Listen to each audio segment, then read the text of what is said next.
Very good morning, students. So now, first we are going to revise the chapter, that is unit number 3 that we have studied already. And the title of chapter is Metrology of Gear and Screw Thread. So now see from name itself, right, you get the idea related to gears and screw, right, we have to study here.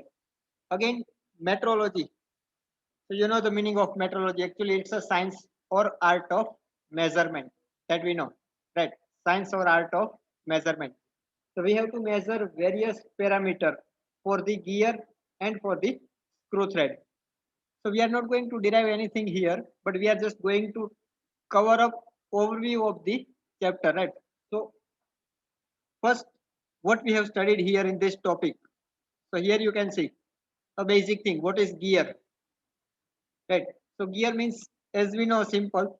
From the diagram itself, you can give the definition. It's a circular disc, right? It's a kind of circular disc having a teeth on its periphery, right? And it is used to transmit power and motion, right? Used to transmit power and motion. And this is what a convenient drive having a maximum efficiency and minimum slip, or we can say negligible slip, as compared to belt and chain drive and rope drive. And that is what, again, you see, right? Any of the component, right? Everywhere a gear is available, running from automobile section, right? In all the vehicles, in all the machines we see, right, gear is there. In lathe machine, right, shaper machine, other mechanisms, vehicles, everywhere gear is there. So this is what simply we can say it is the most important component from our field. And in upcoming semester, right, you will study a design of various types of gear. So there are different kinds of gear like spur gear, helical gear, bevel gear, worm and worm wheel, rack and pinion. So you have to design this all the gears, right? So that is what important thing, we have to measure various parameters. So this is what a classification of gear based on what? Can anyone tell me based on what we have classified gear here? How it is classified?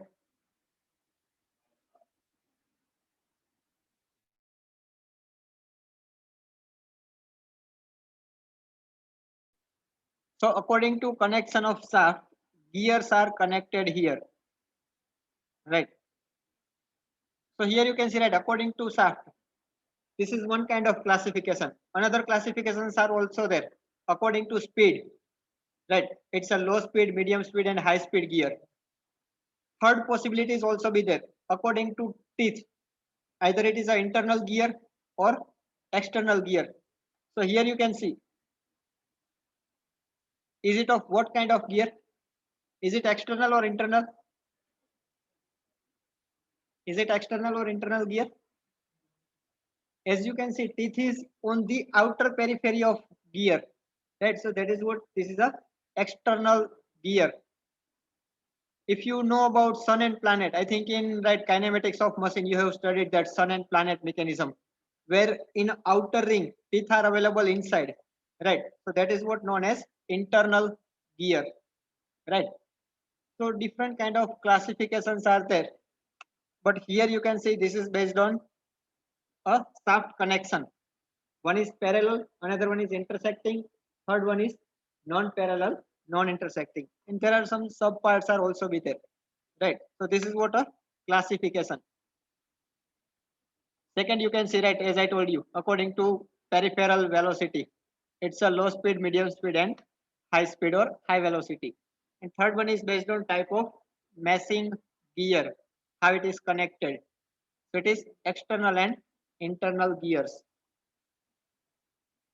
So this is what how a gear look like. Per gear, right? So first figure, that is what you know, right? You can see here.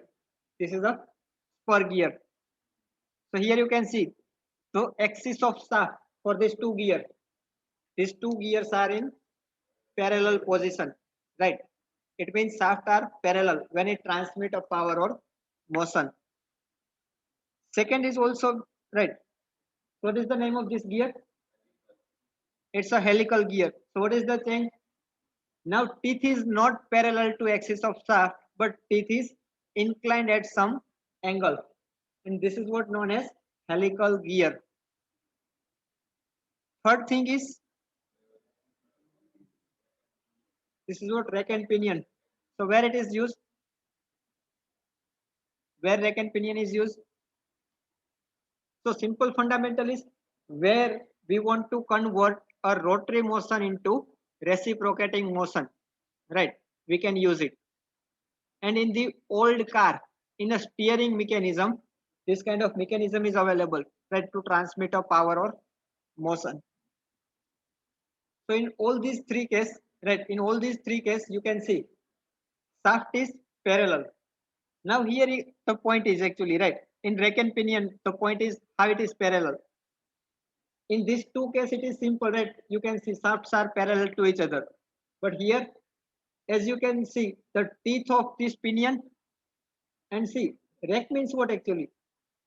What is rack? So rack is nothing but it's a right, a special case of spur gear having infinite radius. If we make it in a circular form, it becomes like a spur gear, right?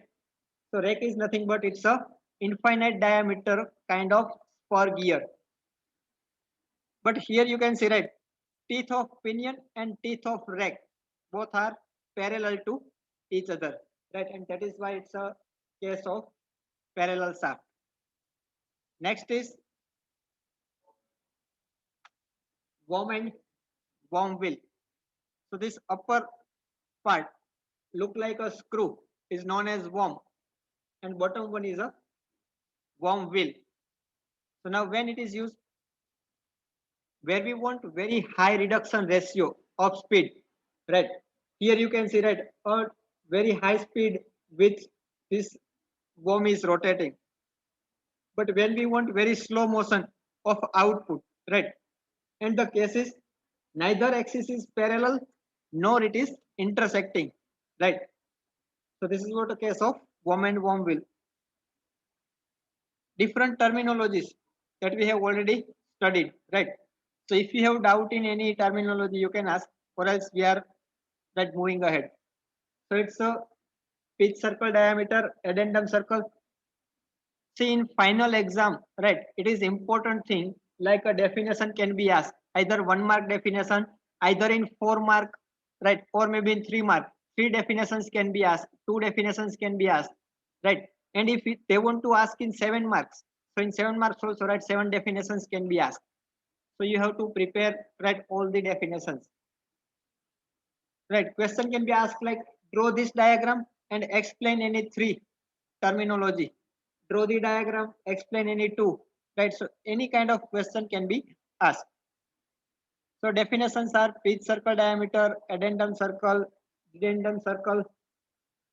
addendum, dedendum, face, flank, and remember this value for the standard matrix gear.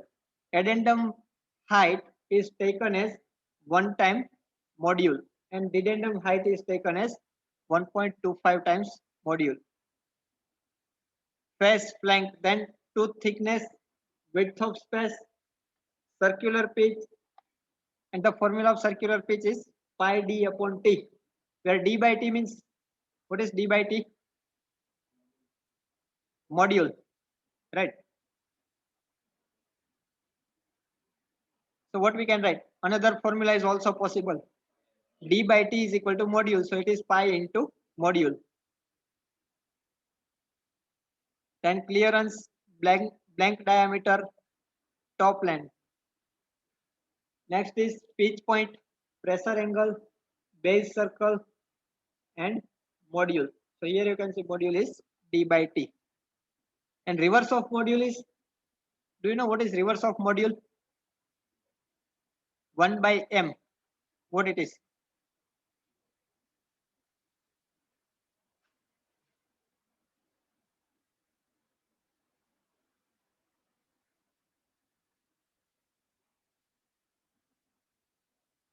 What is reciprocal of module? Module is d by t. When I write t by d, it means what? it is known as diametral pitch. Diametral pitch, which is reciprocal of module, right?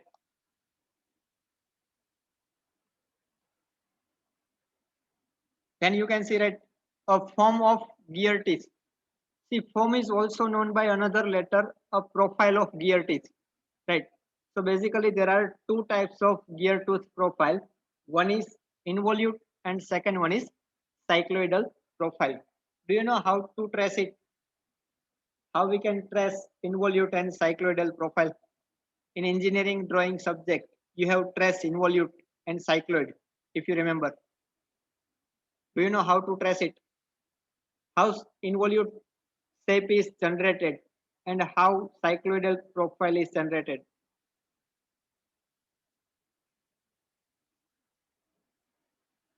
Do you know?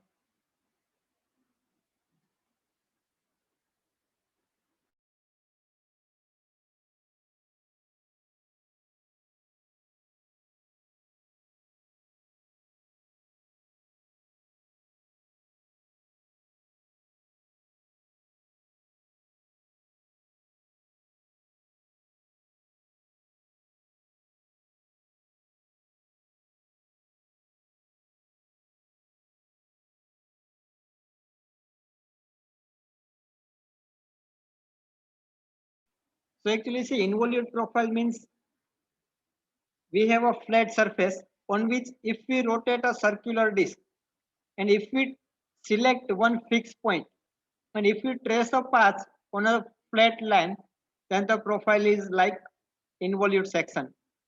And cycloidal. So cycloidal means we have two circular discs, right? So on one circular disc, if we rotate another circular disc, right, we have a cycloidal profile. Again in cycloid, we have two cases. Either it is a hypocycloid or it is a epicycloid, right? So that is what called a cycloidal profile. So generally, right, in general application, involute profile is preferred, but where we want to work with high load carrying capacity, cycloidal teeth is selected, right? And generally, see, gear is defined with a standard angle, and this angle is called pressure angle. Either it is a 20-degree or 14.5-degree. Now the point is gear measurement. So there are various parameters that we have to measure. Now why we want to measure? So that is what we know, right? There are number of reasons for which we have to measure it. So these are the parameters that we have discussed for the measurement: runout, pitch measurement, profile of tooth, tooth thickness, concentricity, alignment, and composite error. So runout means when we ride a bike, we know, right, that if tire is out from the center, tire will start wobbling, right, and there is a vibration, right? So due to that vibration, there will be a damage. The same case is here in gear, right? When two gears are in messing with each other, if they are not on a proper center, if they are away from the center distance, it means either on left side or right side. Actually, its center should be here, right, at this particular point. But if it is either on this side or on this side, that means either on left or right. So what happened? There is no perfect meshing between two gear, right? So due to improper alignment, gear will start to vibrate and there will be a damage of gear teeth, which will fail the mechanism. So it can be checked by this kind of mechanism. We have to fix a gear on the mandrel. Mandrel means one kind of shaft. And then we have a dial indicator and pointer. So we have to keep a pointer on the gear and then we have to rotate it. And we have to see if thickness or a diameter is either smaller or larger at any point. There will be a deviation in the measurement and the deviation will be deflected into this dial indicator. Now see, a certain amount of error is permissible. That is what you have studied, right? Limit, fit and tolerance, right? So in limit, fit and tolerance, you have seen, right, a certain amount of distance we have to keep, right? Either on plus or minus side. So now point is how much error is allowed, right? How much error is allowed. So now point is here you can see that generally there are 12 grades of gear, right? And according to a grade, formula for permissible error is given, right? If it is moving outside, we have to go for alignment, and that is what we know, right? We are doing alignment and balancing of bike and car, right? After a certain period of time. Next is pitch measurement. So pitch can be measured by two way. Pitch can be measured by two way. One is by this pitch measuring machine. So this method is known as step by step method. So question can be asked like explain the pitch measurement of gear by step method, or explain the pitch measurement by pitch measuring machine, right? Answer will be same. So this is what one machine having a different sensitive tips, right? We have to set according to pitch and then we have to go for measurement. So see it, right? And if you have any question, you can ask me from this part. Next is very simple method for the measurement of pitch. That is what called a direct angular measurement. So direct means we have two dial indicator. Suppose here this is one gear, right? So I have to set one dial indicator here, that is fixed, and second at the bottom part I have to set. So gap between that two dial indicator is equal to pitch. Initially I have to set a distance of pitch. Then I have to take it in between two teeth, right? And I have to measure a distance. Then I have to shift gear, go for next two teeth, see whatever contact on previous case, is it same? If it is not same, it means there is a error in pitch, right? So this is what a pitch measurement.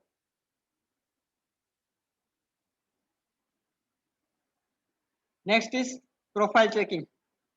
So again, profile can be checked by two methods. One is called optical projection method. So this is what simplest method and easiest method for measurement, but it takes some skill for setup of measurement. And the second one is involute measuring machine. So from name itself, right, you will get idea. Only involute profile can be checked. Optical projection means a kind of projector on which we have to keep object. It will magnify the image, right? It will magnify the image like a microscope that we have observed the microstructure. It will magnify the image. We have to trace that path and we have to compare it with standard template, right? And we have to find out whether a defect is there or not. Involute measuring, right? So as I told you, on the circular path, if a straight line will move, the profile will be like involute. So here you can see that there is one pointer, and here it's a master base circle that is same like our gear. And as we rotate, right, as we rotate this, or as we move this straight edge instrument over the gear tooth, if it is a proper profile, then exact involute shape will be traced. If a deviation is there, so that deviation will be indicated by internal and external movement of pointer, and that will be shown over the dial indicator, right? Concentricity same like run out, right? Concentricity means a gap from the center of the movement to the either on left or right side. Alignment, so that is what we know. So what is the effect of concentricity or run out? What happen if concentricity is there? If alignment is not there, what happen? No, but why actually we are keeping gear in perfect alignment?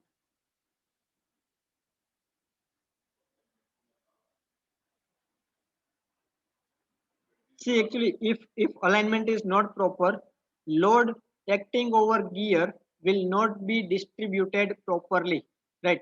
For proper distribution of load over the total number of gears, right, perfect alignment is required.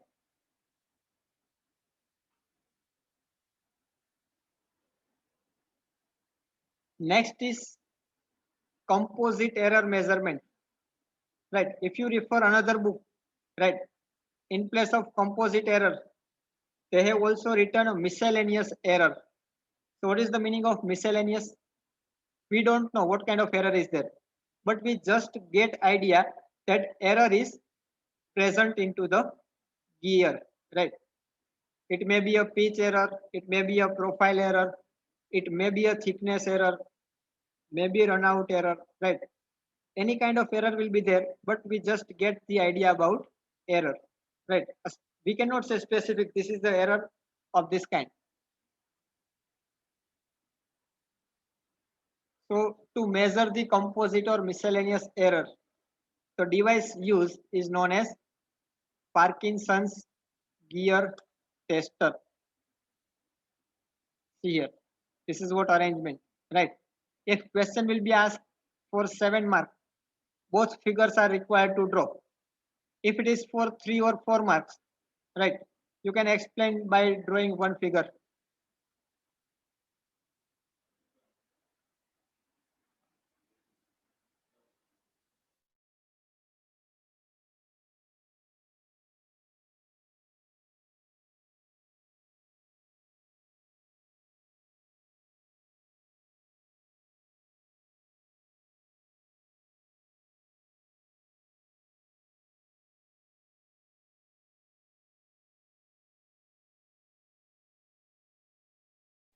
So do you know the working of Parkinson's gear tester, how it works?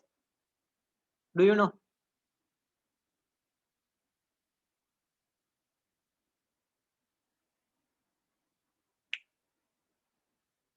Do you know how it works?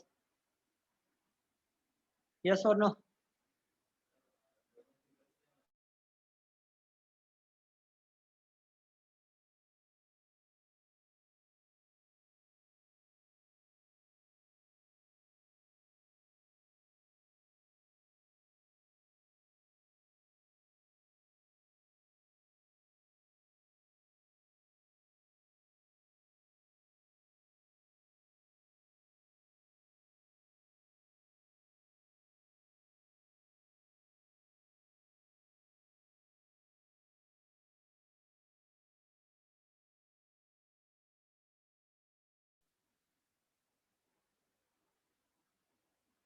Yeah. So now see, one answer is here, and that is what simple thing. One is master gear, that is according to our actual standard design, right? And second one is our gear that we want to test. Both are in connection with each other. Then what happened? We have to rotate master gear. So as master gear will rotate, it also rotate the our testing gear, and this movement will be noticed by the dial indicator as well as by this electronic transducer. Now what happened? If any deviation is there, it means either pitch error, right, thickness error, anything will be there.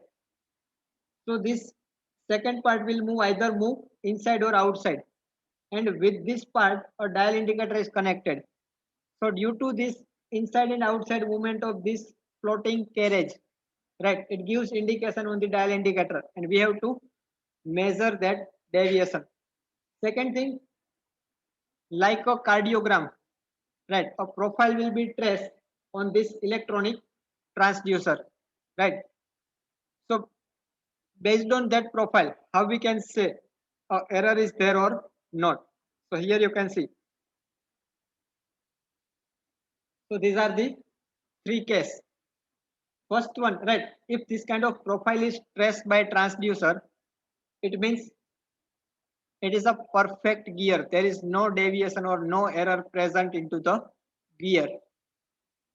If this kind of profile will be traced by the transducer, it means a number of errors are present. We have to reject a gear. Then what about this second case? So it depends between the condition of buyer and seller. So if it is within the limit, it means buyer has to accept it. And if it is beyond the limit, it means he can reject a whole lot of gear, right? So this is what a Parkinson gear tested. But here limitation is as right. If any error is present in master gear itself, then we cannot say that the error is present in our gear. Second is if instrument like dial indicator and all the things are not properly calibrated, then error will be there. Next is for individual gear, a master gear is required. That for every gear, master gear will change. It is not same for all the kinds of gear. So these are the various limitations of this instrument. Again, a limit, right? The important limitation is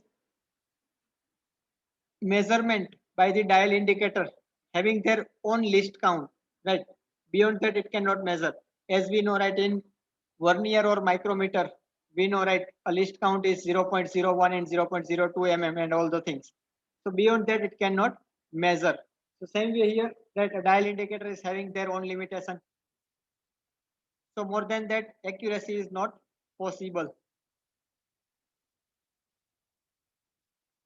Now, the most important one is method of gear tooth thickness measurement. So there are four methods by which gear tooth thickness can be measured. One is using gear tooth vernier caliper. Second is base tangent method. Third one is constant chord method. And fourth one is measurement over pins or balls. Right. So there are derivations that we have studied. We will just see the basic idea, refer it, and if you have any doubt, you can ask. So this is what first method, and this is what a practical instrument used for measurement of that a various parameter of the gear. So generally, we are measuring a gear tooth thickness by using this device known as gear tooth vernier. So only question can be asked like explain the construction and working of gear tooth vernier. Then you have to draw this diagram and you have to explain the working of this one, right? And second question can be asked, derive a gear tooth thickness or find out the gear tooth thickness by using gear tooth vernier, or there is another name of this method. Remember this name also. It is known as chordal thickness method, right? Both things are same. And remember, generally we are measuring thickness at the pitch circle line, right? On the pitch circle line, we are measuring a gear tooth thickness by using this gear tooth vernier.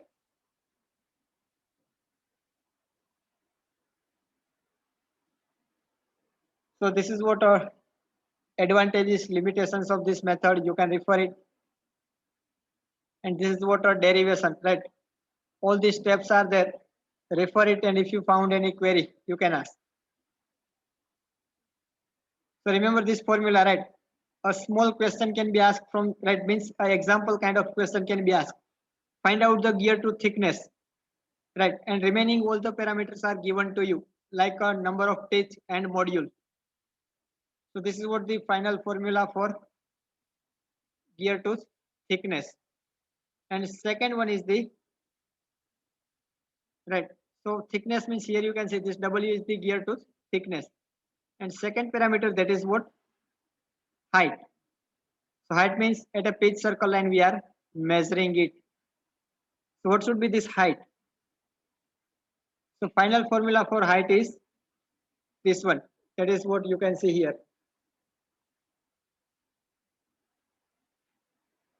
Second method is constant chord method. So don't be confused with chordal thickness and constant chord method.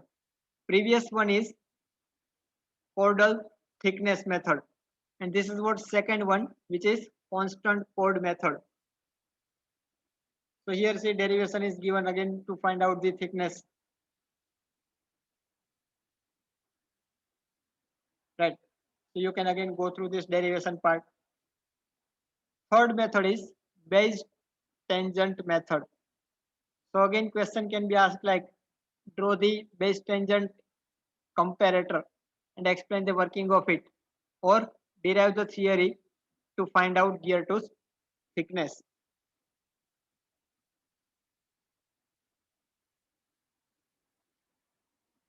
You can see name of this instrument is, remember it, it's a David Brown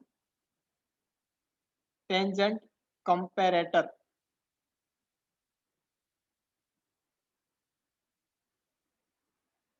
Right, and derivation is also mentioned here. And fourth method is roller method, right? By using two roller, we have to find out the thickness. Next is gear errors. So there are various kinds of error like profile error, pitch error, error in pressure angle, thickness error, runout error, tooth to tooth composite error, cyclic periodic error. So up to this in gear part, if you have any question, you can ask, or else we can go for second part, that is screw thread measurement.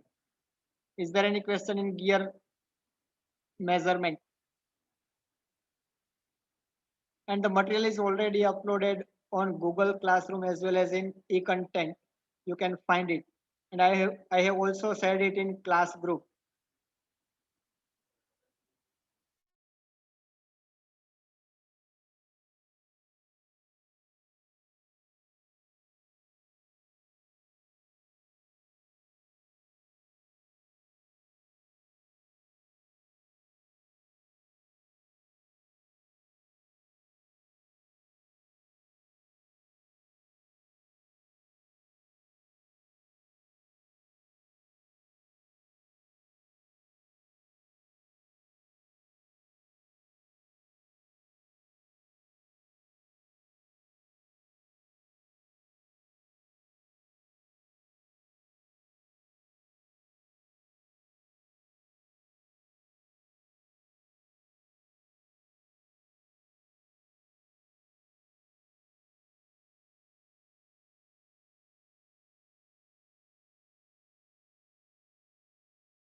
Okay. So now second part is screw thread measurement. So here you can see this is what kind of screw. So initially we have started with a difference between bolt and screw, right? So I think right all of you know about a bolt, what it is, what is screw. So the use of screw is, what is the use of screw? Where it is required to use, where a screw is used. One is as a holding part to hold the component, and second one is to transmit power or motion, right? I think you know about that screw pump, right? Screw pump is a kind of pump, right, generally used in chemical industry to transmit chemical from one place to other place. And if you have not seen it, you can search it on the internet, right? You will get the details about it. Second thing is a kind of screw thread. So if it is available on the cylindrical surface, right, then it is known as straight or parallel screw thread. And if it is on a conical surface, right, if it is on a conical surface, then it is known as tapered thread. And both cases are given here at the bottom part, right? So generally see, to hold the parts together, it means act as a fastener. A V thread is used. And to transmit power and motion, generally a square thread is preferred. Have you seen square thread? Have you seen it? All of you have seen, but you don't remember where you have seen.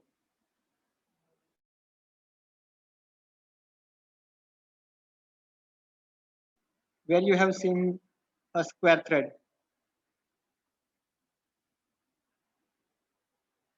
Yeah, exactly. Exact correct answer. Have you seen lathe machine? So have you seen that lead screw? Lead screw to transmit a movement of carriage.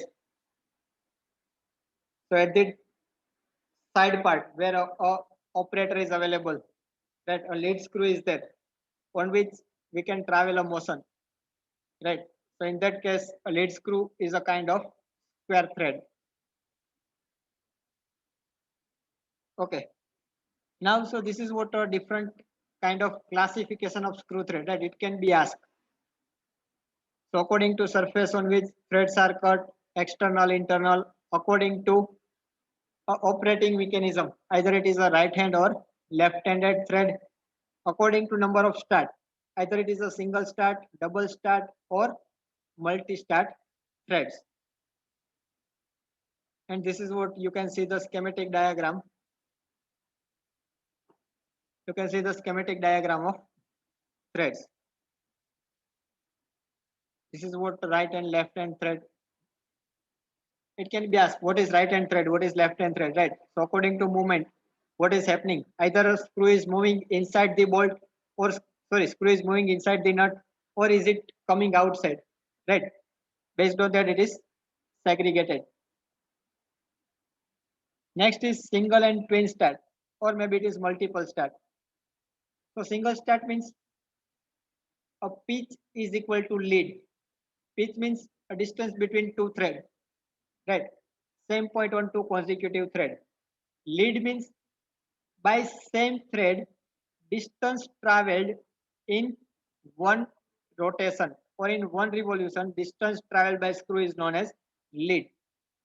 So in single start thread, pitch and lead both are same. Why? As we know, right, pitch is also same thing, like as we give one rotation, how much distance is traveled by screw, known as pitch.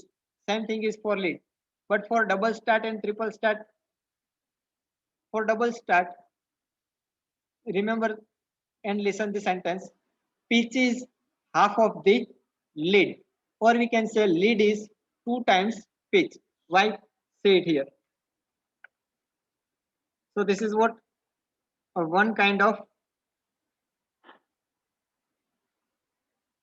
thread, and at a time another thread is also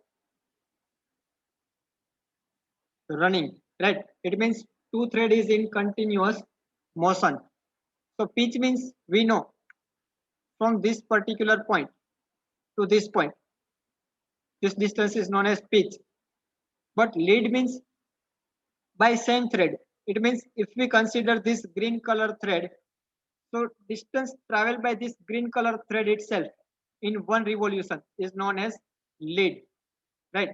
So that is what a lead is equal to 2 times pitch. If it is a triple start thread, then lead is equal to 3 times pitch. So shortcut, right, or simply we can say that lead is equal to n time pitch, where n is number of start.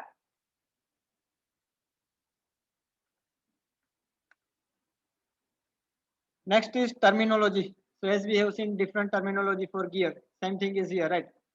So number of terminologies are here that you can refer, right? So you can go through it, and if you found any doubt, you can ask.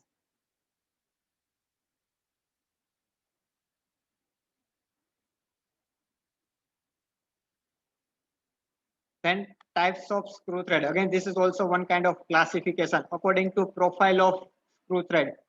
It is divided in various categories like a sharp V thread, American threads, unified thread, metric thread. So generally in India, we are preferring metric thread, right? Then square thread. So as we have seen in lathe machine lead screw, right? A square thread is used. Acme thread, Whitworth, right? So Whitworth means it's a kind of British standard, right? British Whitworth standard thread, knuckle thread, buttress thread.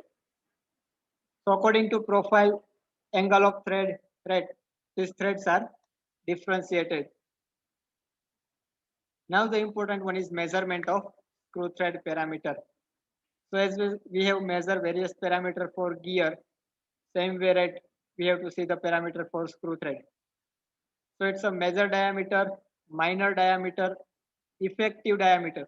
Effective means it's a pitch diameter, right? Then pitch and thread angle, right? Thread angle. Okay. So first one is measurement of major diameter. So it is very simple, right? To measure the major diameter. Simply we have an instrument like micrometer. We can measure it. So there are two devices by which we can measure. One is hand micrometer. Second one is bench micrometer. So hand micrometer means simple that we have seen in the lab session, right? How we can measure by using that instrument. But the limitation of that hand micrometer is if we apply more pressure and the edges of screw is very sharp. So either screw thread or anvil and spindle part of micrometer can be damaged, right? So in place of simple hand micrometer, we have to go with, so this is what you can see hand micrometer. But we have to go with second one, that is bench micrometer. So what is the benefit of bench micrometer? So here you can see the construction of bench micrometer. So fixed part of micrometer called anvil. Generally in micrometer, anvil is a fixed part, right? So anvil is replaced by the fiducial dial indicator. Fiducial indicator means it's a kind of dial indicator, right? Whose probe can move inside and outside, right? Whose probe can move inside and outside. So point is, as we start to rotate this second part, right? It means a thimble part. If we rotate it, and if a minor contact will happen, between object and spindle and dial indicator, it will give us indication. It means pointer will start to deviate. It means now more pressure is not required to give. It means there is no damage of either instrument or object. So with high accuracy we can measure the component, right? So this is what a bench micrometer. This is what how we can measure the major diameter. Major diameter means it's a outside diameter. Next is measurement of minor diameter. So it can be done by using a hand micrometer, but now the change is a simple flat anvil and spindle part is required to replace with sharp V kind of component that can insert into the space of thread. So here you can see the diagram. So as this right anvil and spindle part insert right at the depth of thread, we can get the measurement of internal or minor diameter. Next is minor diameter of internal thread. Previously we have seen for the external thread. Now this is for the internal thread. So minor diameter of internal thread can be measured by using two methods. One is called using taper parallel and second one is using roller method. So again see the limitation is when we can use taper parallel method. So here you can see when the diameter is less than 20 mm, when the diameter is less than 20 mm, we can use taper parallel method for the measurement of minor diameter. And method is what you can see here. We have two taper wedges that we have to insert from opposite side. So when it make a perfect contact, there will be a rectangle, right? And we have to measure this distance by using micrometer. We can measure the diameter of the internal thread. Second method is when diameter is more than 20 mm. When diameter is more than 20 mm, we have to go with this second method, that is roller method, right? So we have two identical dimensions roller. We have to keep it on the opposite side. And in between that two roller, we have to put a set of slip gauge, right? We have to put a set of slip gauge. And then we have to measure that total distance. That will give the answer of diameter of internal screw thread. Next and important method is measurement of effective diameter. Effective means a pitch circle diameter. So there are four methods. One is one wire method, second is two wire, and third one is three wire method. Fourth one is practical one, that is measurement by micrometer. So simply it's a thread micrometer. So one wire, that is what we know, right? One wire is not a suitable method. Why? Because on one side wire is available, on second side wire is not there. And as we know, wire is in spherical shape. So perfect contact cannot be there. So slipping problem is there, right? Due to which we cannot measure properly. So, right, this is what, as I told you, axis may not remain exactly at right angle to thread axis. So now the measurement methods which are important, one is two wire and three wire method. So here you can see in two wire method, there are two wires. One is on upside, one is on second side, right? So it is necessary condition. We cannot keep both wire on one side, right? Both the wires are required to keep on opposite side. Are you getting the point? Yes or no? Rohit?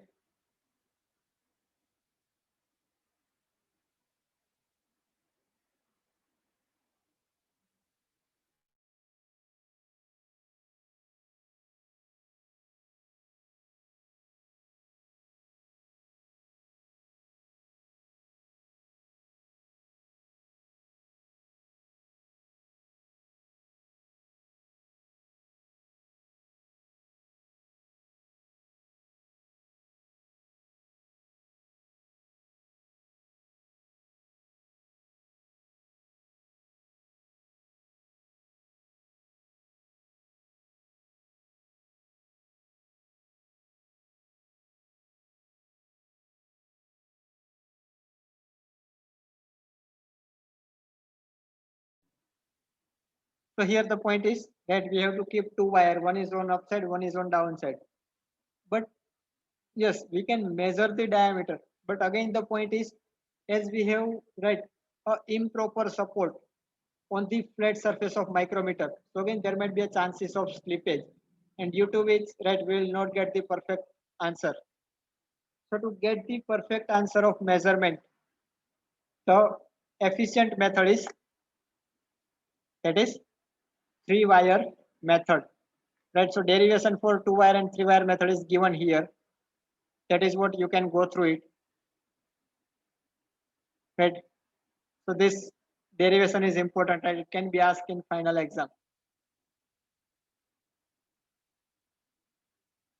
So derivation is very simple, right? You just have to consider two triangles, and from that triangle only, right, you will get answer. Next one is three wire method. So three wire means,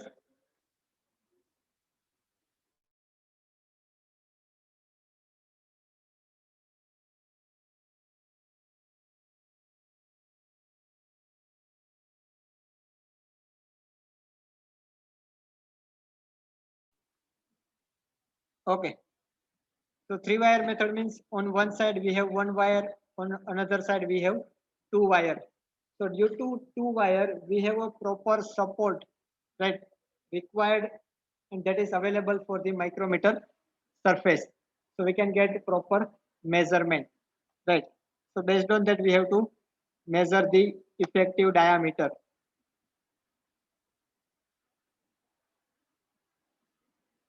So that is what here you can see the derivation that I have mentioned.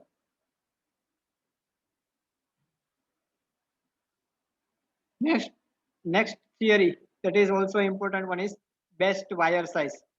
So best wire size means, as we have talked like one wire, two wire and three wire method. But what size of wire I have to select for measurement? So here you can see this is what a pitch circle line, right? So when we have selected a wire having a contact with a screw thread above the pitch circle line, so this is what known as maximum wire size. Third case is if the dimension of wire is very small, so contact between thread and wire is below pitch circle line, then it is known as minimum wire size. But the best one is when the contact of wire with screw thread is exactly on the pitch circle line. This wire is known as best wire that we have to select.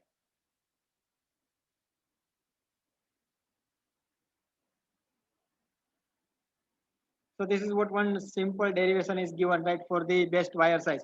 And this is what the final answer for the best wire size diameter. It is P by 2 sec theta by 2. P by 2 sec theta by 2. Right.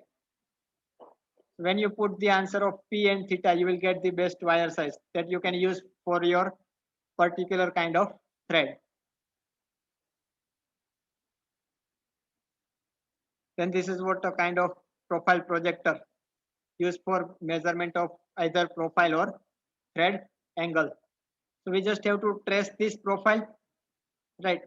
And then we have to compare it with template. And then we have to measure by using this kind of protractor device.